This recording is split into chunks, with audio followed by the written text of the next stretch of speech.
Arnold Schwarzenegger का training routine या उनका ट्रेनिंग पैटर्न या उनका ट्रेनिंग प्लान, ये कुछ ऐसी चीज़ें हैं जिसके लिए हर एक बॉडी बिल्डिंग का जो फ़ैन है वो एक बार तो ज़रूर सर्च करता है या एक बार तो उस चीज़ के बारे में जानना चाहता है कि आर्नोल्ड श्वार्ज़नेगर, जो कि वर्ल्ड के सबसे ग्रेटेस्ट बॉडी बिल्डर्स में से एक हैं,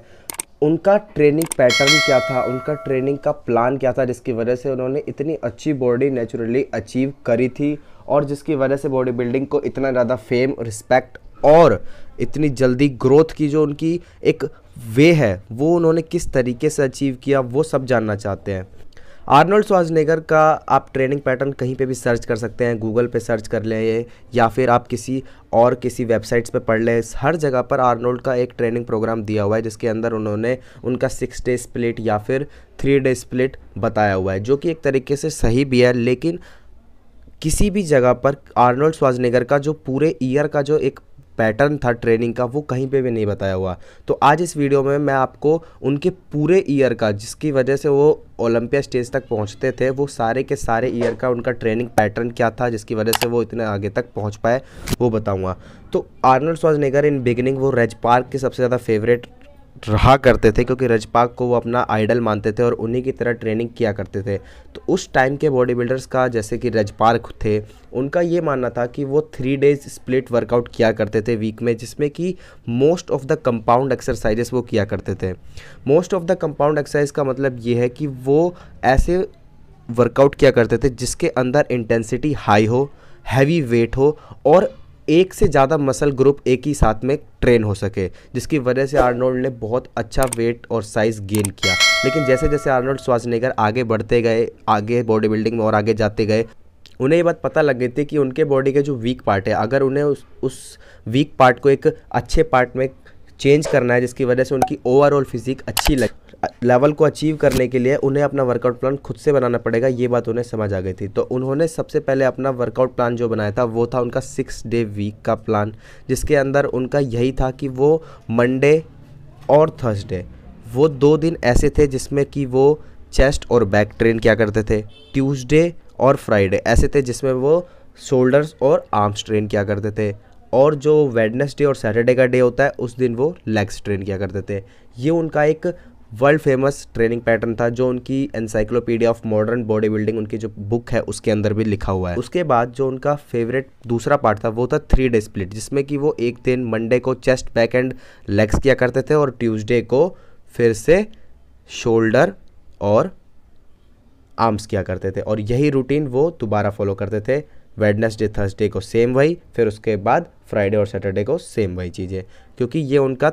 जो प्लान था वो उनका कंटिन्यू वे में चलता रहा करता था। लेकिन अगर उनकी हम बात करें तो उनका जो होल ईयर था, जिसकी वजह से वो इतनी ज़्यादा तेज़ी से गेन करते गए, वो कभी भी, जैसे आजकल जितने भी मॉडर्न बॉडी बिल्डिंग है, इसके अंदर बॉडी बिल्डर्स जब ऑफ सीज़न में जाते हैं तो वो साइज़ पुट ऑन करने के लिए ऑफ सीज़न में बहुत ज़्यादा ओवर साइज हो जाते हैं। जबकि उस टाइम के बॉडी बिल्डिंग एरा में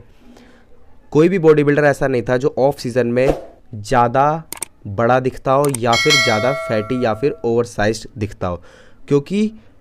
उन लोगों का कभी भी इतना बड़ा एम नहीं हुआ करता था कि वो इतने ज़्यादा बड़े साइज़ को लेके आए। उनका मेन एम यही होता था कि वो एक ओवरऑल एस्थेटिक लुक के साथ जितना साइज़ गेन कर सकते हैं लीन रहते हुए, वो गेन कर सके। आर्नोल्ड श्वार्ज़नेगर का जो ट्रेनिंग पैटर्न था वो बहुत लोगों ने फॉलो किया, लेकिन कोई भी उनकी तरह फिजिक नहीं बना पाया और ना ही आर्नोल्ड श्वार्ज़नेगर ने किसी को ट्रेन किया अपने पैटर्न से। ऐसा इसलिए क्योंकि आर्नोल्ड श्वार्ज़नेगर जो अपना ट्रेनिंग पैटर्न यूज़ करते थे, उस ट्रेनिंग पैटर्न का एक ही रूल था कि वो ट्रेनिंग पैटर्न उनका पूरे साल कभी नहीं चलता था। वो अपने ट्रेनिंग पैटर्न को चेंज करते रहते थे। जब उनका ऑफ सीज़न होता था तो ऑफ सीज़न में, अब जो मॉडर्न टाइम के बॉडी बिल्डर्स हैं वो हैवी लिफ्ट करते हैं, अपने बॉडी का जो साइज़ है वो गेन करने के लिए बहुत हार्ड वर्क करते हैं, साथ ही साथ अपनी मील्स प्रेप सब कुछ बढ़ा देते हैं। जबकि गोल्डन एरा के जो बॉडी बिल्डर्स थे वो हमेशा ऑफ सीज़न में लो जाया करते थे, उनकी ट्रेनिंग इंटेंसिटी लो हो जाया करती थी, ट्रेनिंग का टाइम पीरियड कम हो जाया करता था और उनकी बॉडी का साइज़ भी कम हो जाता था। ये बहुत बड़ा डिफरेंस था उस टाइम के बॉडी बिल्डर्स और आज के बॉडी बिल्डर्स में। श्वार्ज़नेगर कभी भी ऑफ सीज़न में 40 मिनट से ज़्यादा के टाइम में कभी भी वर्कआउट की अपनी इंटेंसिटी कभी हाई नहीं रखा करते थे। उनका मानना ये था कि ऑफ सीज़न में उनको वर्कआउट करने की सिर्फ उतनी ज़रूरत है जितने में उनकी जो पूरी की पूरी बॉडी है वो पंप कर सके और एक लेवल तक मेंटेन रहे। फ्रैंक जेन ये कहा करते हैं कि उनकी जो बॉडी बिल्डिंग का जो पैटर्न था ट्रेनिंग का, वो और आर्नोल्ड के ट्रेनिंग के पैटर्न में बहुत अंतर था, क्योंकि फ्रैंक जेन होल ईयर एक तरीके से एक पैटर्न के साथ ट्रेन किया करते थे। जो साइज़ था उनका मसल मास का, उसके साथ साथ उनकी जो एस्थेटिक लुक थी, उन दोनों को मेंटेन रखने के लिए। लेकिन आर्नोल्ड श्वार्ज़नेगर का जो ट्रेनिंग पैटर्न था वो बिल्कुल अलग था, क्योंकि वो पूरे के पूरे ईयर एक ही इंटेंसिटी के साथ कभी ट्रेन नहीं किया करते थे। जब उनका कॉन्टेस्ट का प्रिपरेशन स्टार्ट होता था, चाहे वो 16 वीक्स पहले हो या फिर 20 वीक्स पहले हो, उस टाइम पे वो अपना 6 डे स्प्लिट वर्कआउट स्टार्ट कर दिया करते थे, जिसकी वजह से उनके पास जो उनका मसल मास थोड़ा सा भी अगर डाउन हुआ है तो उसे वो गेन कर ले। जैसे कि try set, super set, giant set, ये जितने भी तरह के पैटर्न है अपने वर्कआउट के इंटेंसिटी को हाई रखने के लिए, जिसकी वजह से कि आप अपनी बॉडी का जो पीक लुक है वो अचीव कर सके, वो सारे तरीके यूज़ करके आर्नोल्ड श्वार्ज़नेगर अपने प्रिपरेशन के वीक्स को बेस्ट बनाया करते थे। और उसके साथ बहुत सारी चीज़ें भी चलती हैं, जैसे कि सप्लीमेंटेशन हुआ या फिर एनाबॉलिक हुई। ये सारी चीज़ों का यूज़ करके आर्नोल्ड श्वार्ज़नेगर अपने पीक वीक्स में अपने आप को बेस्ट लुक ले आया करते थे, क्योंकि उस चीज़ के लिए वो पैशनेट थे। लेकिन कभी भी उन्होंने जो अपना वर्कआउट पैटर्न था वो whole year same to same follow नहीं किया। वो सिर्फ उतना ही ट्रेन करते थे ऑफ सीज़न जितना कि उनकी बॉडी को पंप के लिए ज़रूरत थी, जितनी उनकी नीड थी। वो कभी भी ओवर ट्रेन नहीं करते थे इन ऑफ सीज़न। जब उनका on season continuously prep start होता था, उस टाइम पे उनकी जो इंटेंसिटी थी वो उनके पूरे के पूरे जिम मेंबर्स में से सबसे ज़्यादा हुआ करती थी। वो सबसे ज़्यादा देर तक सबसे ज़्यादा हाई इंटेंसिटी